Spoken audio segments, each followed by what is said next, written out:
नमः शीतेभ्यः।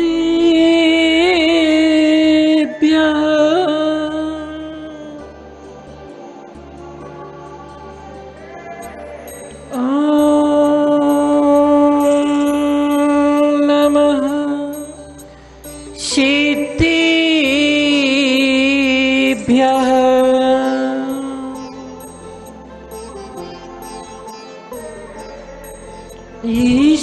ईश्वरासुरमणसिं वन्दे तन्दोधिकायिकं विमलं प्रणमामि वर्तमानं तिक्तं धम्मसिकतारं तिक्तं धम्मसिकतारं। नमो ऐयन्तारणं नमो सीतारणं नमो हरिहरणं नमो वैचायणं नमो लोहिषविशाहुणं नमो लोहिषविशाहुणं। श्रीमत्परं गम्भीर शादिवरदमङ्गलाञ्छनं जियत्रैलोक्यनाथस्य शासनं जिनिशासनं शासनं जिनिशासनं। इलेनंतनी श्री परमेष्ठी भगवान की देवादिदेव एक जड़ से चंदा प्रभु भगवान की देवादिदेव एक जड़ मूल श्री शीतलनाथ भगवान के देवादिदेव एक जड़ वर्तमान श्वसन एक महावीर स्वामी भगवान के परम पूज आचार्य भगवान श्री कुंद कुंद स्वामी जी महामुनि राज्य के परम पूज आचार्य भगवान गुरु श्री विराग सागर जी महाराज के परम पूज आचार्य भगवान गुरु श्री विनिश्चय सागर जी महाराज के अहिंसमय विश्व जैन धर्म की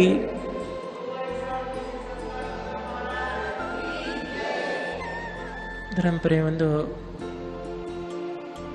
ये हमारे जीवन का परम सौभाग्य का क्षण है कि जिस समय लोग ऐसे पंचम काल कलिकाल में 5 पापों में निरंतर लगे हुए हैं और अपने इसे पर्याय को दुर्गति का में जाने के लिए तैयार कर रहे हैं। ऐसे समय में हम भगवान शीतलनाथ स्वामी के छत्र छाया में बैठ करके भगवान की देशना को श्रवण करते हुए अपने जीवन को धन्य बना रहे हैं। कल हम देख रहे थे राजर्षि अमोघ वर्ष मुनिराज कृत प्रश्नोत्तर रत्नमालिका को, जिसमें भव्य प्राणी द्वारा जिज्ञासा की गई थी भगवान कहा पंडिता अर्थात पंडित कौन है। तो राजर्षि अमोघ वर्ष मुनिराज ने उस भव्य प्राणी के लिए बहुत मार्मिक और संक्षेप में उस जिज्ञासा का समाधान किया था।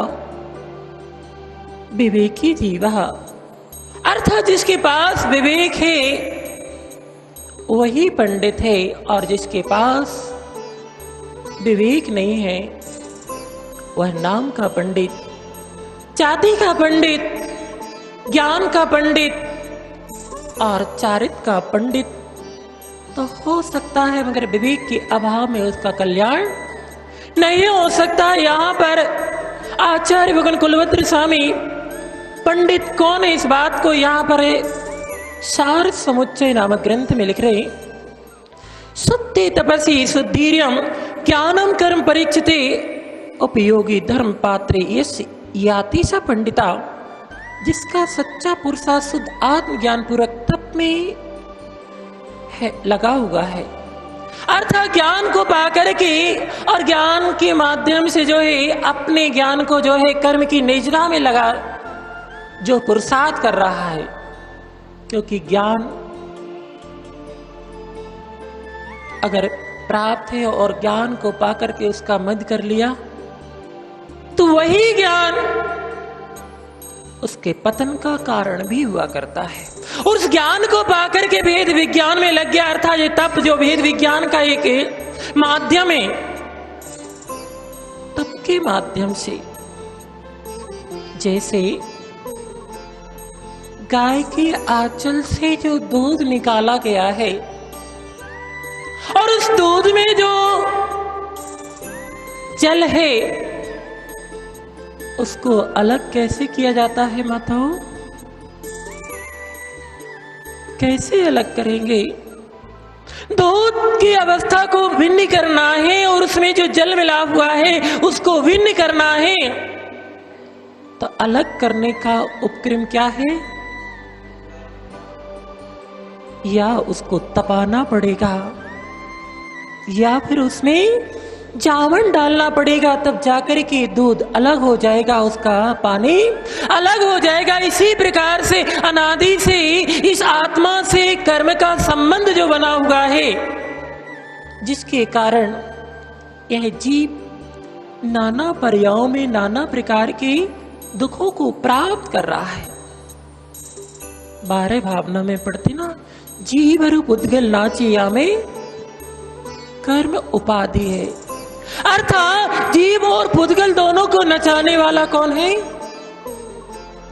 कर्म है, जिसके माध्यम से ये जीव जो है चारों गतियों में भ्रमण करता हुआ चारों गतियों में नाना प्रकार के दुखों को प्राप्त कर रहा है। अगर इन कर्मों को अलग करना है तो उसके लिए वेद विज्ञान चाहिए, उसके लिए तप आदि जो सम्यक पुरुषार्थ है, सम्यक तप है, उसके माध्यम से ही अलग किया जाता है। तीर्थंकर ही क्यों ना हो, उनको भी एक तप के माध्यम से, उसे वेद विज्ञान के माध्यम से कर्मों को अलग करना पड़ता है, तब जाकर के उनकी शुद्ध पर्याय शुद्ध अवस्था प्राप्त होती है। बिना तप के कभी भी आत्मा की शुद्ध दशा प्राप्त नहीं हो सकता। पढ़ते हैं पूजन में, तप चाहे सूर्य राय कर्म शिखर को बच्चे। तप जो है, इस तप के लिए सूर्य राय अर्थात सुरों का देवों का इंद्र भी जो है तरसता है। आपको ऐसा सौभाग्य प्राप्त हुआ है कि ऐसी मनुष्य प्रेम में जो है आप ऐसे भेद विज्ञान के माध्यम से जो है अपनी आत्मा को और कर्म को अलग कर सकते हैं। और कोई पर्याय ऐसी नहीं है कि जिसमें भेद विज्ञान के माध्यम से आत्मा से कर्म को पृथक किया जाए। इंद्र भी इस पर्याय को पाने के लिए तरसता है। आपको ऐसा सौभाग्य प्राप्त हुआ है कि मनुष्य पर्याय जिसके माध्यम से आप जो है कर्मों को अलग कर सकते हैं। कर्म शिखर को वज्र है, जिस प्रकार से वज्र के माध्यम से शिखर रूपी पर्वत के टुकड़े टुकड़े हो जाते हैं, उसी प्रकार से तप के माध्यम से भेद विज्ञान के माध्यम से आत्मा से जो कर्म लगे हुए हैं वो भिन्न हो जाते हैं, नष्ट हो जाते हैं, समाप्त हो जाते हैं। ऐसा पुरुषार्थ करने का आपको अवसर, ऐसे निमित्त आपको प्राप्त हुआ है। और ऐसे निमित्त को पा करके भी आप क्या कर रहे हैं? कर्म को अलग करने का पुरुषार्थ कर रहे हैं कि कर्म को बांधने का पुरुषार्थ कर रहे हैं? कौन सा पुरुषार्थ चल रहा है? जिसके माध्यम से हम कर्मों को नष्ट कर सकते हैं, जिसके माध्यम से आत्मा को परमात्मा बना सकते हैं, जिसके माध्यम से जो है हम अपने निज स्वरूप को प्राप्त कर सकते हैं, ऐसे मनुष्य पर्याय, ऐसा जैन कुल पाकर के भी हम जो है संसार की वृद्धि कर रहे हैं। ए विवेकी जीव का कार्य है कि अविवेकी जीव का कार्य है? विवेकी जीव तो भेद विज्ञान रूप पुरुषार्थ करता है, आत्मा से कर्मों को पृथक करने का पुरुषार्थ करता है, वो विवेकी कहलाता है। इसलिए आचार्य भगवान कह रहे कि वह सच्चा पुरुषार्थ करने वाला अर्थात आत्मज्ञान पूर्वक तप करने वाला जीव ही पंडित कहलाता है। ज्ञान कर्मों का क्षय करने में, चारित पालने में कौन कहलाता है पंडित? पंडित जी साहब, आपका जो है यहां पर वर्णन चल रहा है, किसका चल रहा है? पंडित जी है ना, हम तो पंडित जी नहीं है ना, आप पंडित जी हैं। तो यहां पर कह रहे हैं कि पंडित वही है जो ज्ञान कर्मों का क्षय करने में, ज्ञान को पा करके लक्ष्मी को कमाने में नहीं, मान सम्मान के खातिर नहीं, ज्ञान को पा करके। इसलिए ज्ञान को मध्य दीपक कहा है। पहले सम्यक दर्शन, फिर सम्यक ज्ञान, फिर सम्यक चारित मध्य में रखा है। यहां दीपक अंदर रख दोगे तो अंदर में प्रकाश होगा, बाहर कर दोगे तो बाहर में प्रकाश होगा। उसको दीपक को देहरी पर रख दोगे तो दोनों जगह प्रकाश होता है। इसी प्रकार से आचार्य भगवान ने ज्ञान को मध्य में रखा है कि ज्ञान के माध्यम से अपने सम्यक को निर्मल, अगर ज्ञान नहीं हो और सम्यक दर्शन हो भी जाए तो ज्ञान के अभाव में वो सम्यक दर्शन नष्ट हो जाएगा। और ज्ञान नहीं है तो चारित्र को भी धारण कर लिया है तो वो चारित्र भी ज्ञान के अभाव में कुछ नहीं कर पाएगा। इसलिए जो ज्ञान को किसमें, चारित पालने में, अर्थात जो चारित का मतलब यानी जो आत्मा से कर्म लगे हुए हैं उसको भिन्न करने का जो पुरुषार्थ है। कल स्वाध्याय में चल रहा था सम्यक दर्शन, अर्थात सम्यक दर्शन का मतलब है सिद्धांत। जिनेंद्र भगवान की वाणी पर जिनेंद्र भगवान ने जो हमारे लिए उपदेश दिया है उस पर सिद्धांत करना। आपको कुछ भी ज्ञान नहीं है, कोई भी चारित नहीं है, बस इतना सिद्धांत आपने बना लिया कि जिनेंद्र भगवान ने जैसा जो कुछ भी जैसा कहा है वो यथार्थ सत्य है, इतना आपने सिद्धांत बना लिया, आपको सम्यक दर्शन होगा। क्या आपका लगा है? बहुत सरल चीज है, मगर एक सिद्धांत बनाना बहुत कठिन चीज है। ऐसा दृढ़ सिद्धांत आपका हो गया कि जिनेंद्र भगवान ने जो कहा है वही सत्य, आपको कोई भी ज्ञान नहीं है। जिनेंद्र भगवान के द्वारा जो प्रतिपादित किया गया है वो यथार्थ सत्य। ऐसा दृढ़ सिद्धांत उस तरह से बना लेना जिस प्रकार से तलवार की धार पर पानी को चढ़ा देने के बाद भिन्न नहीं होता, ऐसा अटूट दृढ़ सिद्धांत बन गया कि जिनेंद्र भगवान ने जो जैसा कहा है वही यथार्थ सत्य, आपको सम्यक दर्शन हो गया। इत्कंपा संभवक सन्मार्गे संसारची, यानी रत्नकुंड श्राप का 4 कितने नंबर के श्लोक है? 42 नंबर का, दूसरे अधिकार का 42 नंबर का श्लोक है। दूसरे अधिकार में है सम्यक ज्ञान का जो लक्षण दिया है, अन्योन मनंति रिक्तम यथा तत्तम बिना च विपरीता निस्संदेहम वेद्यदाह ज्ञानता मग्ना। ये दूसरा पहला श्लोक है दूसरे अधिकार का। पहले अधिकार में 41 श्लोक है। बस यदि में भी ऐसा है, दृश्य में भी ऐसा अन्य प्रकार से नहीं, जैसा जिनेंद्र भगवान ने कहा वैसा ही अन्य प्रकार से भी नहीं। ऐसा दृढ़ सिद्धांत होना ये सम्यक ज्ञान है। और जब सम्यक ज्ञान होगा,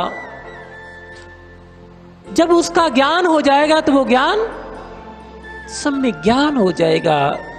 और फिर सम्यक ज्ञान आपको जो प्राप्त हो गया है तो ज्ञान का कार्य है ज्ञान का कार्य वो नहीं है कि संसार के झमेलों में पड़ना, कर्म के आश्रयभूत कार्यों में लगना, वो ज्ञान का कार्य नहीं, वो तो अज्ञान का कार्य है। 5 इंद्रिय विषय भोगों में आनंद मनाना, 5 इंद्रिय विषयों को जो है संग्रहित करना, ये ज्ञान का कार्य नहीं है।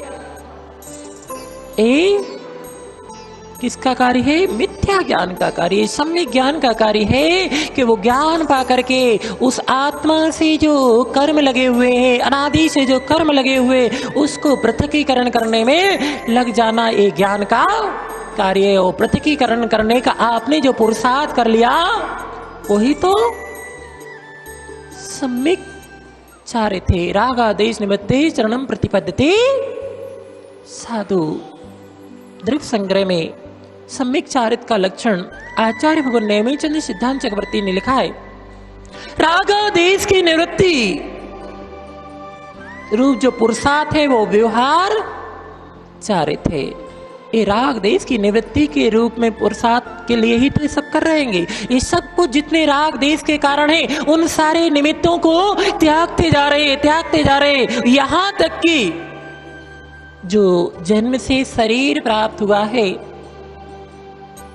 उससे भी ममत्व परिणाम को छोड़ते हुए पुरुषार्थ चला। जिस दिन राग देश की पूर्ण निवृत्ति हो जाएगी, उस दिन पूर्ण ज्ञान, केवल ज्ञान प्रकट हो जाएगा।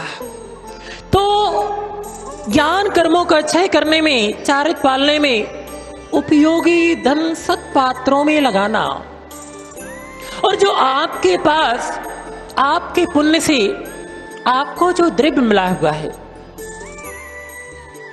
द्रव्य को वो एक जीव है भोगों में लगा रहा है, दूसरा जीव है उसका संरक्षण किए हुए ना भोग रहा है, ना किसी प्रकार से उसको जो है नानादि कर रहा है, और तीसरा ज्ञानी जी, पंडित जी वो होता है जो अपने द्वारा अपने पुण्य और पुरुषार्थ से प्राप्त हुआ है, उसको पात्र दान में सप्त क्षेत्रों में लगा रहा है। किस में लगा रहा है? सप्त क्षेत्रों में लगा रहा है। भोगों में लगाओगे तो कर्म का बंध होगा, आगे जाकर के नियम से संसार के दुख की परिपाटी प्रारंभ होगी, उसको संरक्षण किए रहोगे, किसी में नहीं लगाओगे तो जो है वो लोभ के कारण फिर भी दुर्गति इसकी प्राप्त होगी। और इसे अपने उपयोगी धन को सप्त क्षेत्रों में पात्रों को दान देने में लगाओगे तो उससे पुण्य की प्राप्ति होगी। और यही पुण्य जो है आपको परंपरा से निर्वाण का कारण बनेगा।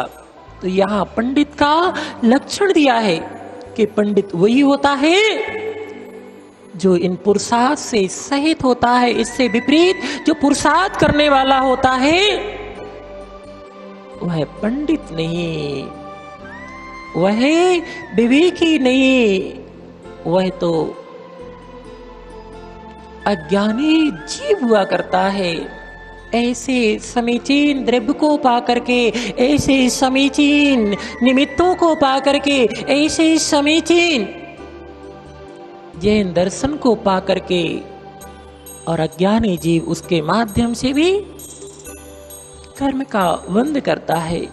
आपने सुना होगा कितना, उसी से ठंडा उसी से गरम, उसी से ठंडा होता है उसी से गर्म होता है। क्या है बता सकते हैं पंडित जी साहब? उसी से ठंडा उसी से गर्म सब करते हैं। ओहो, सब ऐसे बैठे हुए जैसे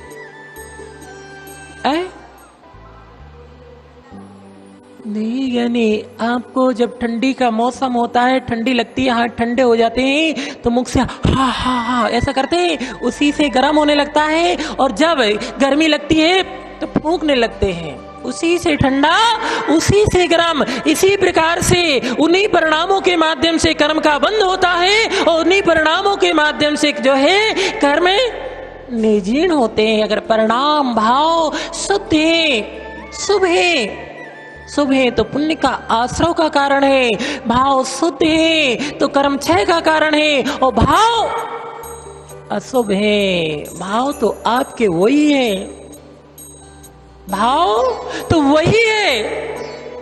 अब आपके ऊपर निर्भर है कि आप कैसे भाव बना रहे हैं, कैसे पुरुषार्थ कर रहे हैं। उसी से कर्म का बंध होता है, उसी से कर्म निजीर्ण होते हैं। कर्म बंध भी भावों के माध्यम से होता है और कर्म की निजरा भी भावों के माध्यम से होती है। आचार्य भगवान विवेकी जीव का लक्षण यहां पर सुभाषित रत्नावली में दे रहे हैं कि देवा देव विचारो या पात्र पात्रे शुभाशुभे गुणा गुणे चा शास्त्रादो विवेका सौभिधीयते। विवेक का मतलब ये नहीं होता है कि हमारे पास विवेक है तो हम बहुत सारे कर्म के बंधभूत जो है पुरुषार्थ में लगे हुए, जिससे कर्म का बंध होता है, उन सामग्रियों को जुटाने में लगे हुए जिससे कर्म का बंध होता है, उन सामग्रियों का अच्छी तरह से प्रयोग कर रहे हैं। ये विवेकी जीव का विवेक नहीं है। विवेकी जीव का विवेक कहलाता है देवा देव, अर्थात देव और अदेव। कौन देव है कौन अदेव है, किनकी आराधना करने से पुण्य का अर्जन होता है, किनकी आराधना करने से हमारे लिए जो है आत्मा से कर्म लगे हुए वो अलग होते हैं, ये विवेक के ऊपर जो है निर्भर होता है। विवेकी जीव इस बात को अच्छे से विवेक से जानता है। देव और अदेव चार भेदेंगे। एक तो चार निकाय के देव हैं, कौन कौन से? भवनवासी, वेंतर, ज्योति और वैमानिक कल्पवासी। और उनमें भी एक देवादिदेव जो 18 दोषों से रहित होते हैं, बीतरागी सर्वज्ञ हितोपदेशी होते हैं। ऐसे बीतरागी देवादिदेव की आराधना करने से जो है कर्म की निर्जरा होती है। आप क्यों पूजन करते हैं? इसलिए करते हैं कि ऐसे देवादिदेव की पूजा आराधना करने से भावों में विशुद्धता आती है, पुण्य का आश्रय होता है और अशुभ कर्म की निर्जरा होती है। बंदे तद्गुण लगते, अर्थात इनकी वंदना करने से, इनके गुणों का आलंबन लेने से, गुणों की आराधना करने से हमारे वो गुण जो आत्मा में विद्यमान है वो गुण प्रकट होते हैं। और एक होते हैं देव जो चार निकाय के चार भेद वाले हैं, और एक होते कुदेव जो मिथ्या से सहित होते हैं, और एक होते हैं अदेव जो किसी प्रकार के चार निकार के भेदों में कोई भेद नहीं है और कल्पना करके उनको देव मानना। बहुत ऐसी स्थिति बनी हुई वर्तमान में कि वो ना देव है फिर भी उनको देव मान करके बीतरागी भगवान देवादिदेव को छोड़ करके उनकी पूजा आराधना करते हैं। उनको विवेकी कहा जाएगा कि अविवेकी कहा जाएगा? विवेकी तो वो होता है देव और अदेव दोनों को जानता। अब आप कहोगे कि देवादिदेव को हमने जान लिया, अब उनको जानने की क्या आवश्यकता है? क्या आवश्यकता है? पढ़ते हैं ना, बिन जाने थे दोष गुणन को कैसे तजिए गहिए। जब आपको दोष और गुणों का ज्ञान नहीं होगा तो किसे आप ग्रहण करेंगे और किसे छोड़ेंगे? आज यही तो स्थिति बनी हुई है जीवों में। हम दोषों को जानते नहीं हैं कि दोष क्या है। हमें जो अच्छा लग रहा है हम तो वही कहते हैं यही गुण है, यही अच्छा है। कहते कि नहीं कहते? जो हमारे लिए अच्छा लग रहा है, इंद्रियों के लिए आनंद देने वाला लग रहा है, इंद्रियों को अच्छा लग रहा है, वो उसको अच्छा मान रहे हैं। जिसमें हमारा राग है वो हमारे लिए अच्छा लग रहा है। ऐसे ही है ना? मगर जो विवेकी जीव होता है वो ये नहीं देखता है कि हमारी इंद्रियों को अच्छा लग रहा है वो सही है, वो ये देखता है जिससे हमारी आत्मा का हित होता है वो हमारे लिए अच्छा है। जिससे हमारी आत्मा का अहित होता है वो हमारे लिए अच्छा नहीं। अच्छा लग रहा है वो अच्छा नहीं, जो आत्मा का हित करने वाला है वो अच्छा है। तो विवेकी जीव देव और अदेव में, पात्र और अपात्र में, पात्रे पात्रे, कौन पात्र है कौन अपात्र है। ऐसा नहीं कि आपको आपके पुण्य से, आपके पुरुषार्थ से जो द्रव्य मिला हुआ है तो कहीं पर भी दे दो। वो अच्छी तरह से निरीक्षण करता है, देखता है। जैसे आप कोई वस्तु को खरीदने के लिए जाते हैं, एक मिट्टी का छोटा सा पात भी खरीदते हैं तो उसको अच्छी तरह से देखते हैं कि नहीं देखते हैं, कि ऐसे खरीद लाते हैं। उन्होंने कहा सही है, देखते हैं अच्छे से, ठोकते हैं, बजाते हैं, अच्छे से देखते हैं, निरीक्षण करते हैं और उतने के बाद में भी उससे क्या कहते हैं, अगर ये सही नहीं निकला तो वापिस कर देंगे। यानी उससे पुद्गल परद्रव्य जो हमारा नहीं है उसके बारे में तो हम इतना अच्छे से निरीक्षण करते हैं, परखते हैं, सब कुछ करते हैं, मगर जिसके माध्यम से हमारी आत्मा का उत्थान होना है, आत्मा पवित्र होती है, उसके बारे में निरीक्षण नहीं करते। किसी ने बता दिया कि जाओ वहां पर चले जाओ, वहां पर मत्था टेक दो, आपकी कामनाएं पूरी हो जाएंगी। वहां पर जाकर के और पंडित जी साहब थोड़ी सी वो क्या कहलाती है, पूजा होम वगैरह जो कर दो, सारी समस्याएं दूर हो जाएंगी। विवेक नहीं होता है तो किसी ने कुछ भी बता दिया, हम वहीं पर जाकर के वैसा करने के लिए तैयार हो जाते हैं। हमें विवेक लगाना चाहिए, हमारे पास विवेक है, हमें अच्छे से निरीक्षण करना चाहिए। आत्ममीमांसा ग्रंथ है, उसमें आचार्य भगवान समुद्र स्वामी ने भगवान की स्तुति की है, भगवान की भक्ति की है, तो भगवान से कह रहे कि हे भगवान, मैं आपके सामने स्तुति कर रहा हूँ, आपको नमस्कार कर रहा हूँ, आपकी पूजा कर रहा हूँ। इसलिए नहीं कर रहा हूँ कि आपके पास इतना विशाल वैभव है, देव लोग जो है चारों तरफ से जो है मनुष्य देव आपकी पूरा आराधना करते हैं, नमस्कार करते हैं, जय जय जयकार करते हैं। आपके पास इतना वैभव, समोसरण जैसा वैभव है, इसलिए मैं आपको नमस्कार नहीं करता हूँ। ये तो कोई बहरूपिया भी कर सकता है, बहरूपिया कर सकता है। 8 अंगों में प्रसिद्ध महापुरुषों की कहानी को पढ़ा है। निसंकित अंग में कौन प्रसिद्ध हुआ? ततो अनंतमती, अनंतमती अनंतमती, उसकी कथा पढ़ लेना। अनंतमती को लुभाने के लिए, उसकी परीक्षण करने के लिए, उसके सम्यक की कितनी दृढ़ता है उसको करने के लिए उस विद्याधर छल्लक ने कैसे कैसे कार्य किए थे। मगर नहीं, कांचित मंगनी कौन से में है?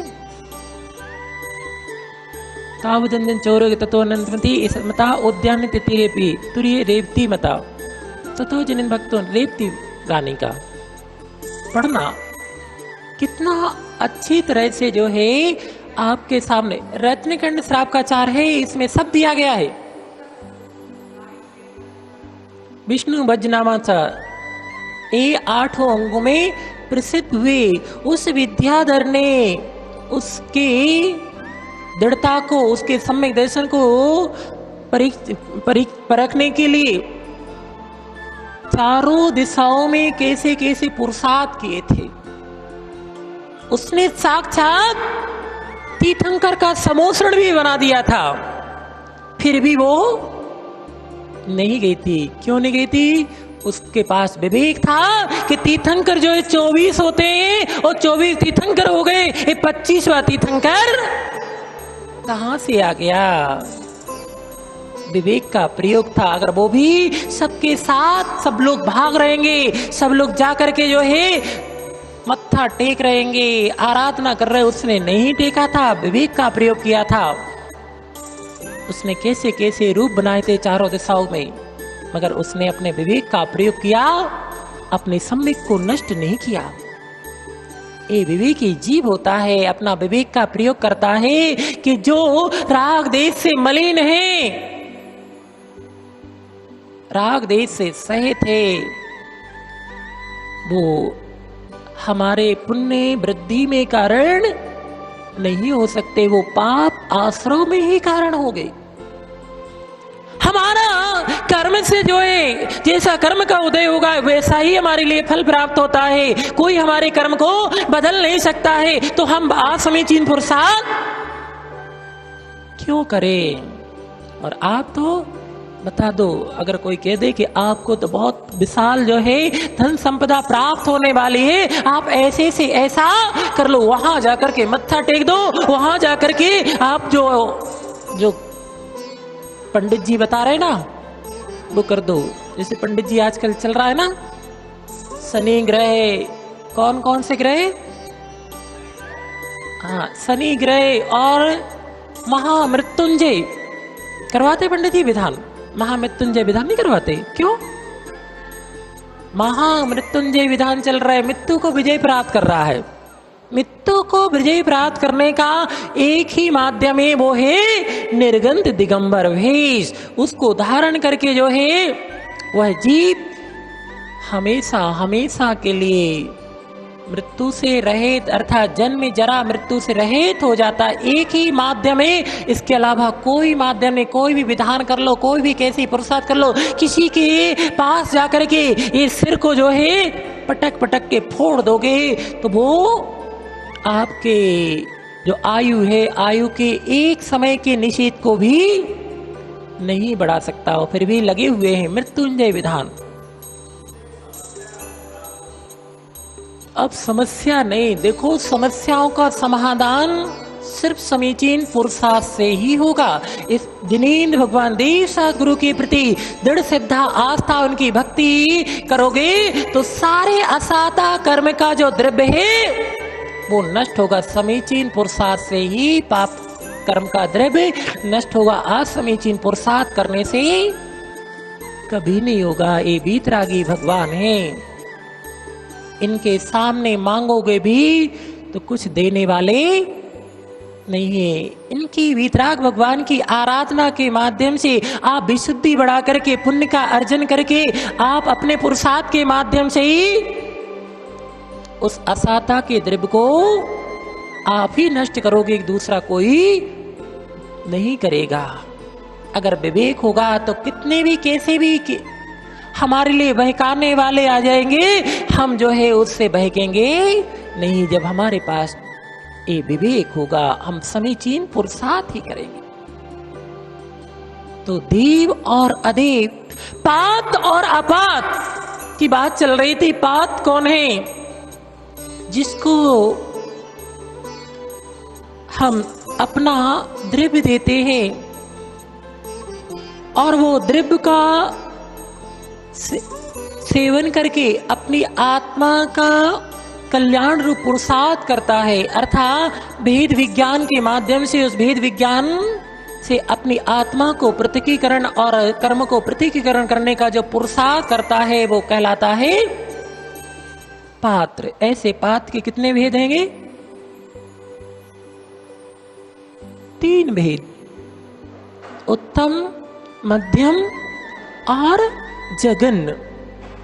उत्तम पात मुनिराज होते, मध्यम पात देशवृति श्रावक होते और जघन्य पात आवृत्ति सम्यक दृष्टि होता है। ऐसे विवेकी जीव जो है अपने द्रव्य को जो है पात के लिए देता है। पात में अगर वो देता है तो उसके माध्यम से विशाल पुण्य का अर्जन करता है। अपात्र में अच्छी वस्तु भी है और पात खराब है तो उसमें डालोगे तो वस्तु भी खराब हो जाएगी। मधुर दुग्ध है और उस दुग्ध को आप बिस्तर सर्प को पिलाओगे तो क्या होगा?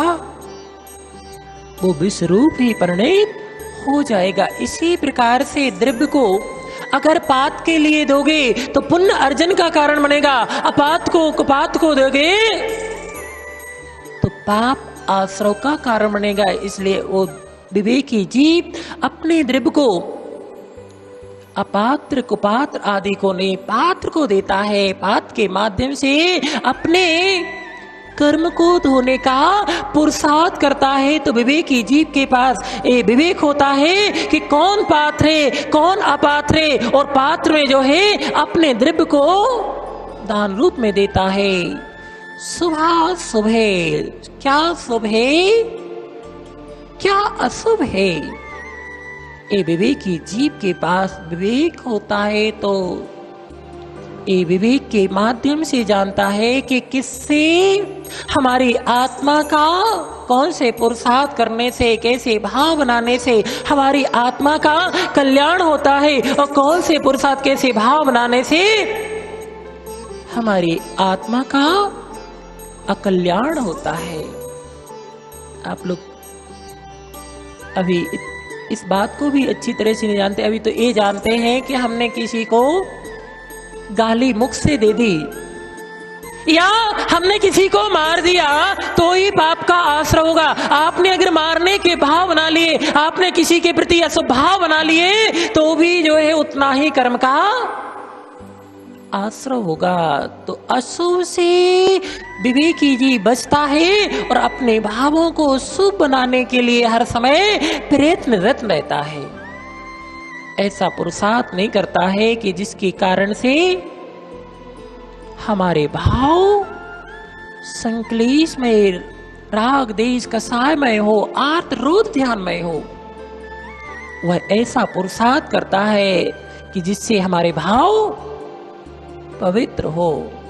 और आज ऐसे पवित्र बनाने के निमित्त भी हमारे सामने होते हुए भी हम वह पुरुषार्थ करते हैं कि यहाँ पर भी उस पुरुषार्थ के माध्यम से उलझ करके राग देश में भाव करके कर्म का बंद कर लेते हैं। जितने भी क्रियावादी हैं, क्रियाओं में उलझे हुए हैं, जितने भी वाद विवादों में पड़े हुए हैं, इनको ही धर्म मान रहे हैं, वे सब अशुभ कर्म का आश्रय बंद कर रहे हैं। यहाँ पर हम शुभ भाव बनाने के लिए आते हैं, इन सारे विकल्पों से निर्वृत्त होकर के और भगवान की आराधना करते हैं, जिससे शुभ भाव हो। शुभ भाव होंगे तो पुण्य का आश्रय होगा। एक क्रिया है जिसको आप धर्म मानते हैं, जो क्रियाओं के माध्यम से कल स्वाध्याय में बात चल रही थी ना, आप बैठी थी माता। जितने भी ये पंथवाद में पड़े हुए हैं, बोलते ना हम 13 पंथी हम 20 पंथी, जितने भी पंथवाद में पड़े हुए ये सब संसार की वृद्धि कर रहेंगे। एक क्रिया 13 पंथ वालों की, एक क्रिया 20 पंथ वालों की। वो कर रहा है इस तरह की क्रिया तो वो 20 पंथी, और ये कर रहा है ये 13 पंथी है। ये सब जो है अशुभ भाव है, और अशुभ भाव है तो इन क्रिया के माध्यम से अशुभ का आश्रय होता है। यहाँ जितने भी पंथवाद में पड़े हुए हैं, चाहे संतवाद हो, चाहे पंथवाद हो, चाहे धर्मवाद हो, बहुत सारे ये वाद विवाद चल रहे हैं। चाहे व्यवहाराभासी हो, चाहे निश्चयाभासी हो, सब मिथ्या से सहित हैं। इन वाद विवादों में पड़े रहोगे, भाव अशुभ रहेंगे और अशुभ भाव रहेंगे तो समीचीन आयतनों में आने के बाद में भी, समीचीन क्रिया करने के बाद में भी यहाँ से जो है पाप का ही आश्रय करके जाएंगे। इसलिए भाव विशुद्ध बनाना है, भाव शुभ बनाना है, इन सारे विकल्पों में नहीं उलझना है। हमारे भाव विशुद्ध हो और विवेक के साथ हमारी क्रिया हो। कल हमने आपको बताया था कि जो श्रावक होता है वो कैसा होता है? सिद्धावान, विवेकवान और क्रियावान होता है। विवेक को भी बीच में रखा गया है। सिद्धा भी हो तो विवेक के साथ हो, क्रिया भी हो तो विवेक के साथ हो। अगर विवेक से रहित क्रिया है और विवेक से रहित सिद्धा ने तो भी वो जो है कर्म बंध का कारण है। अब कैसी सिद्धा विवेक के साथ बता सकते हो? अंधविश्वासी जो बने होते हैं ना, अंधभक्त जो होते हैं, अंधविश्वासी होते हैं, आज वर्तमान में बहुत सारी विकृतियां आ रही हैं। बोलते मुनिराजों के पास उनकी साधना के उपकरणों से भिन्न जो असाधना के हेतु हैं, वो अगर उनके पास ऐसे उपकरण हैं तो वो कहाँ से आते हैं? कौन ला करके देता है? पंडित जी साहब, जो मोक्ष मार्गी हैं, कौन है? मोक्ष मार्गी है। उनके पास उनके साधना से विपरीत जो प्रसाधन सामग्री है, मोबाइल है, या उनके पास बहुत सारी ऐसी चीज जो है कि जो हमारी साधना में बाधक है। कौन से मुनिराज को कभी सुना है कि कहीं दुकान पे जाकर के खरीद के लाए? सुना है? फिर उनके पास कहां से आया? उनके पास मोबाइल है। फिर आलोचना करते वही श्रावक जो है ऐसे उपकरण देते हैं और वही श्रावक जो है फिर आलोचना करते हैं। कहां से आता है? कौन सी दुकान पे? कोई दुकान वाले से पूछना कि आपके पास कोई मुनिराज जो है ऐसे उपकरण, मोबाइल है और भी बहुत सारे ऐसे वस्तुएं हैं कि उनके पास जो है वो कहां से आते हैं? ये सब अविवेकी श्रावक, अंधभक्त जो होते ना, वही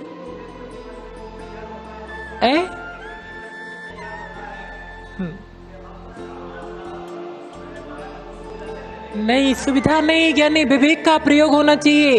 ऐसी वस्तु को जो है नहीं देना। जो वस्तु ऐसी वस्तु को लेते हैं उनको भी पाप का आश्रय होता है, उनका भी मोक्ष मार्ग अवरुद्ध होता है, और जो देता है उसको भी पाप का बंध होता है।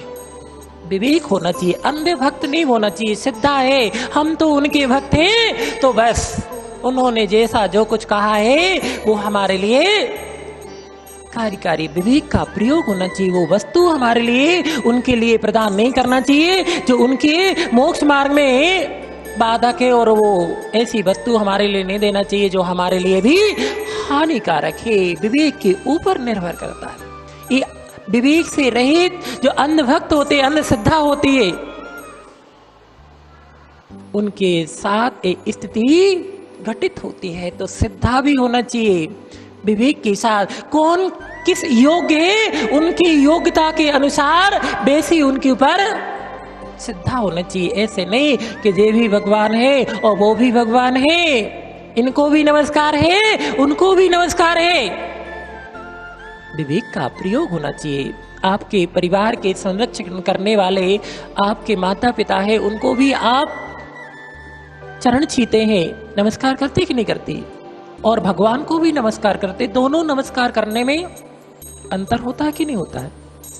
हाँ, उनको भी नमस्कार कर रहे, इनको भी नमस्कार कर रहे। तो ये विवेक का प्रयोग के वो ठीक है, आपके उपकारी हैं, आपके उपकारी हैं, आपका संरक्षण किया है उन्होंने, आपके लिए जो है ये योग्य बनाया है, आप उनको भी नमस्कार कर रहे हैं। तो यही समझ के करते हैं कि ये हमारे माता पिता है, ज्येष्ठ है, हमसे गुणों में श्रेष्ठ है। इस अपेक्षा से अगर उनको नमस्कार कर रहे हैं तो कोई दोष नहीं है, मगर इस अपेक्षा से इनको भी नमस्कार कर, वो भी हमारे लिए भगवान है, भगवान के समान उनको भी नमस्कार कर। तो ये विवेक के ऊपर निर्भर होता है। अगर विवेक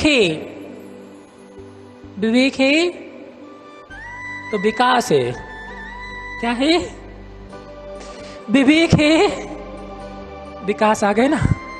विवेक है तो विकास है, और विवेक नहीं आओ तो ह्रास है। क्या है? क्यों पंडित जी?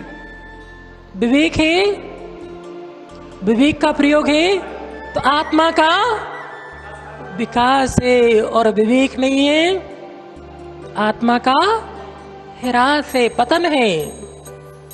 विकास भाई विकास करना, मगर विवेक के साथ करना, विवेक से रहित नहीं करना।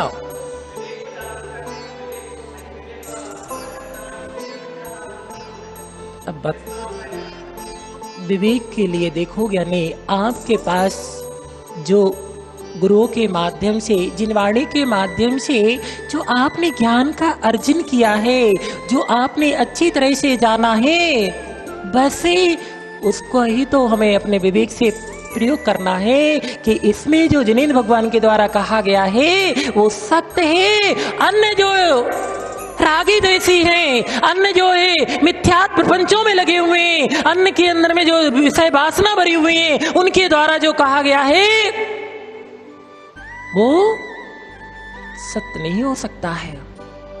प्रामाणिकता किससे आती है वक्ता की? किससे आती है? उसके अगर वो आगम के अनुसार बोल रहा है, आगम की बात कह रहा है, तो वो बात प्रामाणिक है, और आगम से मेल नहीं खा रही तो बात प्रामाणिक नहीं है। ऐसा नहीं है कि हमारी इनके ऊपर श्रद्धा है, उनने जैसा कहा हमने मान लिया, नहीं। आचार्य भगवान समद्र स्वामी जैसा सम्यक दृष्टि जीव जब भगवान के सामने ये कह सकता है कि भगवान मैं आपको इसलिए नमस्कार कर रहा हूं क्योंकि आपके पास वो गुण है, वो विशेषता है जिसके कारण मैं आपको नमस्कार कर रहा हूँ। वो विशेषता गुण नहीं है तो मैं आपको इस वैभव को देख करके नमस्कार नहीं कर रहा हूँ। इसी प्रकार से विवेकी जीव भी विवेक का प्रयोग करता है। आज जो चल रही है ना, किसी ने कह दिया ऐसा, किसी ने कह दिया ऐसा, तो बस कोई इनका भक्त और कोई उनका भक्त, और जो है उलझ करके अपना विवेक का प्रयोग नहीं कर रहा है। आगम से जो है उस घटित हो रही, उसकी बात के नहीं हो रही, ये उसका विवेक का प्रयोग नहीं करके, और जो है सब जो है उन बिंदुओं में पड़ा हुआ है, लड़ाई झगड़ों में कसाय कर रहा है, और उस कसाय करता हुआ ये धर्म क्षेत्र में भी कर्म का आश्रय करके जो है कर्म का बंद करके दुख का पात बन रहा है। विवेक का प्रयोग करना चाहिए। मैं कह रहा हूं ये इसलिए सत्य नहीं, मेरे द्वारा आगम की वाणी जो कही जा रही वो सत्य है। जब स्वाध्याय करोगे, क्या करोगे? स्वाध्याय करोगे तब जो है विवेक जागृत होगा, और स्वाध्याय नहीं करोगे तो ऐसे ही चलता रहेगा। बोलते हैं ना बुंदेलखंड में, बोलते हैं गंगा गए सो गंगादास और जमुना गए सो जमुनादास, बिन पेंदी के लोटे मत बनो कि यहां पर भी लुढ़क गए वहां पर भी लुढ़क गए। विवेक का प्रयोग करो, और विवेक का प्रयोग करोगे तो ही यानी इस संसार से आपका उत्थान होगा। और विवेक का प्रयोग नहीं करोगे ऐसे ही लुढ़कते रहोगे। मत सोच लेना कि मुझे जैन दर्शन में जन्म मिल गया है तो हमारा कल्याण निश्चिंत है। जैन दर्शन मिलने के बाद में भी अगर विवेक का प्रयोग नहीं किया, आपने समीचीन जो है पुरुषार्थ और सिद्धांत आपका नहीं बना, तो ये जैन दर्शन पाने के बाद में भी हम दीर्घ संसारी बन जाएंगे।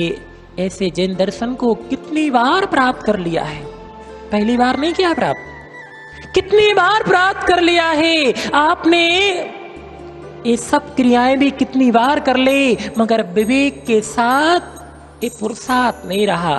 कल अपन और अच्छे से जो है जो आपकी दैनिक जीवन की क्रियाएं हैं उन सारी क्रियाओं में भी करते हुए भी अगर विवेक नहीं है तो वो सारी की सारी क्रियाएं पाप बंद का कारण होगी। हमारी आत्मा का उत्थान कराने में निमित्त नहीं बन सकती, उत्थान नहीं करा सकती है। तो इसलिए आप श्रावक हैं। क्या है? श्रावक हैं।